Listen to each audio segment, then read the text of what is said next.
നമസ്കാരം. നാളുകൾക്ക് ശേഷം KPCC യോഗം ചേർന്ന് കഴിഞ്ഞപ്പോൾ പ്രതിപക്ഷ നേതാവ് UDF കൺവീനർ കൂടിയായ VD സതീശനെ നാലുപാടിൽ നിന്ന് നേതാക്കൾ വളഞ്ഞിട്ട് അടിക്കുന്ന കാഴ്ചയാണ് കാണാൻ സാധിച്ചത്. പ്രതിപക്ഷ നേതാവിന് ഒറ്റയ്ക്ക് തീരുമാനമെടുക്കുവാനുള്ള അധികാരം എവിടെ നിന്ന് കിട്ടി? KPCCയിൽ കൂടിയാലോചിക്കാതെ പ്രതിപക്ഷ നേതാവ് തനിക്ക് തോന്നുന്ന തരത്തിൽ ഓരോരോ തീരുമാനങ്ങൾ എടുക്കുന്നത് എന്തടിസ്ഥാനത്തിലാണ് എന്നാണ് AP അനിൽകുമാറിനെ പോലുള്ള ആളുകൾ പ്രതിപക്ഷ നേതാവിന്റെ മുഖത്തടിക്കുന്നത് പോലെ ചോദിച്ചത്. ശൂരനാട് രാജേന്ദ്രനെ പോലുള്ള നേതാക്കൾ ചോദിച്ചത്.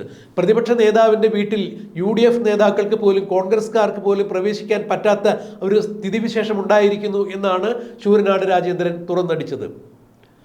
ഇപ്പോഴത്തെ KPCC പ്രസിഡന്റ് K സുധാകരനും പ്രതിപക്ഷ നേതാവായ VD സതീശനും മുൻ KPCC പ്രസിഡന്റായ രമേശ് ചെന്നിത്തലയും തമ്മിൽ പരസ്പരം ഐക്യമില്ലാത്തതിന്റെ ഒരു വിഷയമാണ് ഇന്ന് കേരളത്തിലെ UDFനും കോൺഗ്രസിനും സംഭവിച്ചിരിക്കുന്നത് എന്നാണ് KPCCയിൽ ഉയർന്നു വന്ന ആരോപണം. ഇതിന് കൃത്യമായി തന്നെ ഈ മൂന്ന് നേതാക്കളും മറുപടി പറയണം എന്ന് തന്നെയാണ് പല നേതാക്കളും പരസ്യമായി തന്നെ പ്രതികരിച്ചത്. VD സതീശന് നാലുപാടിൽ നിന്നും വളഞ്ഞിട്ട് ആക്രമിക്കുന്ന കാഴ്ചയാണ് KPCC യോഗത്തിൽ കണ്ടത്.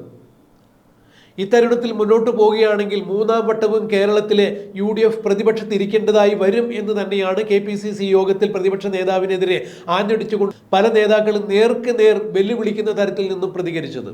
2025 വരാനിരിക്കുന്ന തദ്ദേശ സ്വയംഭരണ സ്ഥാപനങ്ങളിലേക്കുള്ള തെരഞ്ഞെടുപ്പുകളും അതേ തുടർന്ന് 2026 നടക്കാനിരിക്കുന്ന നിയമസഭാ തെരഞ്ഞെടുപ്പിലും കോൺഗ്രസും UDFും ഇതേ നിലപാടോടുകൂടി തമ്മിൽ തല്ലി കലഹിച്ച് മുന്നോട്ട് പോകാനാണ് തീരുമാനമെടുത്തിരിക്കുന്നതെങ്കിൽ തീർച്ചയായും മൂന്നാം വട്ടവും UDF പ്രതിപക്ഷത്തിരിക്കേണ്ടതായി വരും. അതിന് ഏറ്റവും കൂടുതൽ വില കൊടുക്കേണ്ടി വരിക KPCC ആയിരിക്കും, കോൺഗ്രസ് ആയിരിക്കും എന്നുള്ളത് തന്നെയാണ് KPCC യോഗത്തിൽ VD സതീശനെതിരെ ആഞ്ഞടിച്ചുകൊണ്ട് അനിൽകുമാറിനെ പോലുള്ള നേതാക്കൾ തുറന്നു പറഞ്ഞത്.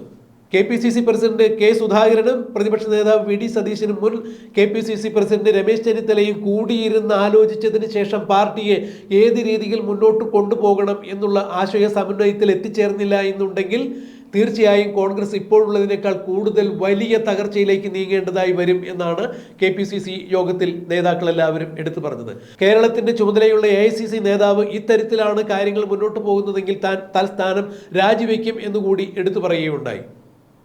വരാനിരിക്കുന്ന തദ്ദേശ സ്വയംഭരണ സ്ഥാപനത്തിലെ തെരഞ്ഞെടുപ്പ് മുന്നിൽ കണ്ടുകൊണ്ട്, നിയമസഭാ തെരഞ്ഞെടുപ്പ് മുന്നിൽ കണ്ടുകൊണ്ട് കേരളത്തിൽ ഇപ്പോൾ അനുകൂലമായിരിക്കുന്ന സ്ഥിതിവിശേഷം മുതലെടുത്തുകൊണ്ട് CPMനെയും മറ്റിതര രാഷ്ട്രീയ കക്ഷികളെയും കെട്ടുകെട്ടിക്കുവാനുള്ള തന്ത്രമാണ് പയറ്റേണ്ടത്. ഏത് വിധേനയും ഭരണം തിരിച്ചു പിടിക്കുവാനുള്ള ഈ അവസരം നഷ്ടപ്പെടുത്തിയാൽ അതിന്റെ തീരാക്കളങ്കം പ്രതിപക്ഷ നേതാവിനും KPCC പ്രസിഡന്റിനും ആയിരിക്കും എന്നുള്ള കാര്യത്തിൽ യാതൊരു തർക്കവുമില്ല എന്ന രീതിയിൽ തന്നെയാണ് KPCC യോഗത്തിൽ പല നേതാക്കളും തുറന്നടിച്ചത്.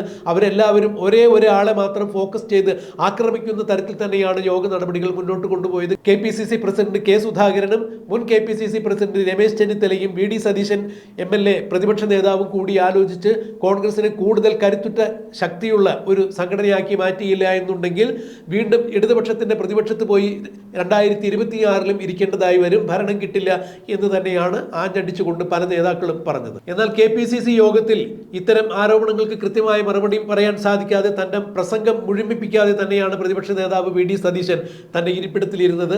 എന്തായാലും ഇതേ തുടർന്ന് ഇനി കേരളത്തിൽ സംഘടനാ തലത്തിൽ എന്തെല്ലാം പൊട്ടിത്തെറികൾ ഉണ്ടാകും എന്നുള്ളത് കണ്ടറിയേണ്ടത് തന്നെയാണ്.